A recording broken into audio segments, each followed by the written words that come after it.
Loan दिलाने के नाम पर जालसाजी कर एक मकान का फर्जी तरीके से धोखाधड़ी कर बैनामा कराने और उस पर कब्जा करने की कोशिश करने का मामला सामने आया। इस मामले को लेकर पीड़ित पक्ष ने पुलिस अफसरों को प्रार्थना पत्र देकर पूरे मामले की जांच कराकर कानूनी कार्रवाई किए जाने की मांग उठाई है। यह मामला झांसी के प्रेम नगर थाना क्षेत्र अंतर्गत सर सैयद नगर में सेंट जूड्स स्कूल के आगे का बताया जा रहा है, जहां के रहने वाले अशफाक अली के अनुसार उसने वर्ष 2007 में 2000 वर्ग फीट का प्लॉट खरीदा था, जिसमें उसने 3 कमरे, किचन आदि का निर्माण कराया था। इसके बाद वह बाकायदा हाउस टैक्स भी अदा करता रहा। कोरोना समय उसकी नौकरी छूट गई थी। उसे अपने पिता तथा बहन के उपचार के लिए रुपयों की ज़रूरत थी, इसलिए उसने अपनी पहचान वाली खुशीपुरा निवासी अकील अंसारी, उसकी पत्नी रेशमा और साथी मजीद अहमद आदि से बैंक से कर्ज दिलाने की बात की। अकील ने कर्जा दिलाने का आश्वासन दिया और कर्जा दिलाने के बहाने 11 मार्च वर्ष 2022 को तहसील ले जाकर लोन एग्रीमेंट कराने के बहाने धोखाधड़ी कर मकान का बैनामा करा लिया। इस बैनामा के बदले उसने 6 लाख रुपए के 3 चेक दर्ज कराए, लेकिन ये सारे चेक उसके नाम पर न जारी कर कूट रचित रजिस्ट्री में दर्शाए गए। गवाहों तथा अन्य लोगों के नाम जारी किए गए। उसके खाते में एक भी पैसा नहीं आया।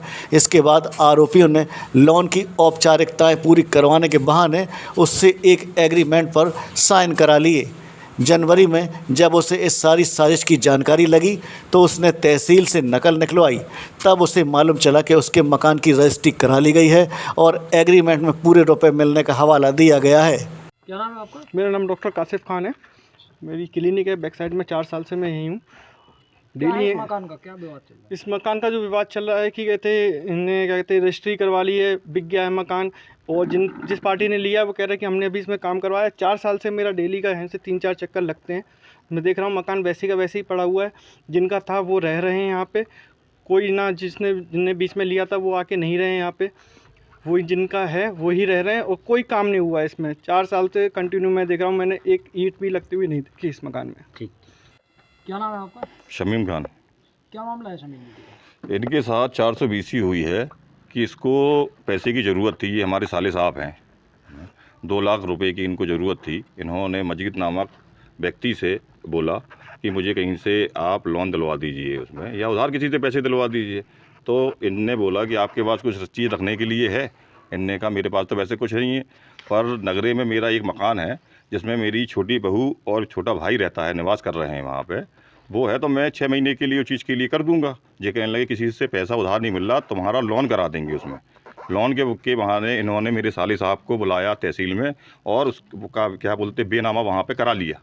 और जो ने रजिस्ट्री के अंदर चेक दर्शाए हैं, मेरे पास ये एविडेंस है कि मेरे साले के खाते में एक भी चेक कैश नहीं हुआ है। और जो भी मैंने पता किया है और कई लोगों ने मुझे जानकारी भी दी है, जो तीनों चेक थे वो सेल्फ के चेक थे इनके, और एक चेक जो अंसारी रेशमा जी हैं जिनके नाम रजिस्ट्री हुई है, उनने एक गवाह लगवाया है क्या बोलते माजिद नाम के, उसमें से एक चेक माजिद के नाम का कैश है। आप लोग ये बताइए कि गवाह के नाम का कहीं चेक कैश होता है? थोड़ा जवाब उस चीज़ के लिए दीजिए। आप लोगों से यही चीज़ चाहता हूँ उसमें कि इसके अंदर 420 हम लोगों के साथ हुई है। आप क्या कार्रवाई कर रहे हैं? और ये कह रहे हैं कि 2022 में इन्होंने मकान प्लाट लिया है, और हमारे पास ये है कि हमने 2007 में प्लाट लिया था और 2010 में हमारा मकान बन चुका था। आप मोहल्ले में किसी से भी पता कर सकते हैं कि भाई हम लोग कितने दिन से ये लोग रह रहे हैं, यहाँ पे निवास कर रहे हैं, और क्या मतलब इनने प्लाट कहाँ पे ले लिया।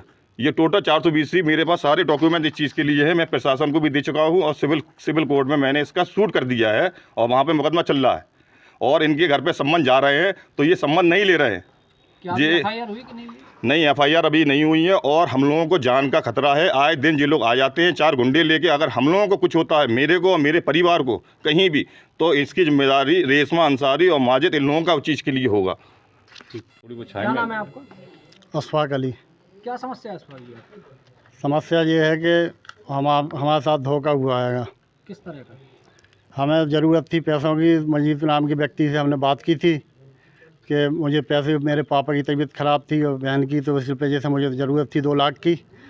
तो इन्होंने कहा कि हम बात करते हैं कि कुछ लोगों से। इन्होंने अकील अंसारी से बात की कि उन्होंने कहा हम लोन दिला देंगे आपको। लोन 2 लाख की मुझे ज़रूरत थी, तो इन्होंने कहा लोन दिला देंगे। फिर ये मतलब कागज़ हमसे ले गए तहसील में, इन्होंने मतलब कागज़ बनवा लिए, काहे के? मतलब कि लोन दिलाने के लिए, एग्रीमेंट के लिए। वो तहसील में इन्होंने एग्रीमेंट के लिए वो बनवा लिए और कहा कि चलो वो चेक पे हमसे साइन करा लिए कि आपके बैंक खाते में पैसा पहुंच जाएगा, ट्रांसफ़र हो जाएगा। चूँकि कुछ समय बाद मैंने देखा मेरे पास पैसा नहीं पहुंचा, और मैंने इन लोगों को फिर कहा, तो इन लोगों ने यही कहा कि अभी वक्त लगेगा। इसके बाद मैंने फिर पूछा, तो फिर इन्होंने कहा कि अगर आपके कागज़ निरस्त कर दिए गए, कैंसिल हो गए हैं, और आपका गिरवी मकान नहीं रखाया गया, वो आपका निरस्त हो गया है। हम बैठे रहे, हमने कहा ठीक है, कोई बात नहीं है। इसलिए फिर हमें मजीद ने कहा कि क्या ना आप आगे चल के क्या ना और कहीं आगे व्यवस्था बनती है तो हम करा देंगे आपकी। और उसके बाद इन्होंने मतलब उसमें तुम्हारे हमारे कुछ मिलने वालों ने मुझे बताया कि आपके मकान की रजिस्ट्री हो गई है। तो मैंने कहा मैंने तो सिर्फ लोन के लिए बात हुई थी, मेरी रजिस्ट्री तो मैंने कहा की नहीं है। तो मैंने जनवरी के टाइम पर मैंने जाकर तहसील से एक नकल निकलवाई और मैंने नोटिस भेजा साहब। ठीक। तो आपके मकान की आपका कहना है कि उसने फर्जी तरीके से रजिस्ट्री करा ली? जी सर। धोखा देके? जी। पैसा आपको नहीं मिला? मुझे पैसा नहीं मिला। ये हाउस टैक्स वगैरह आप जमा करते जी, हाउस टैक्स हम जमा करते हैं, 2018 से जमा किया है मैंने सर। हैं? आप क्या चाहते हैं? हम यही चाहते हैं कि हमारे न्याय साथ हो। न्याय हो। ठीक।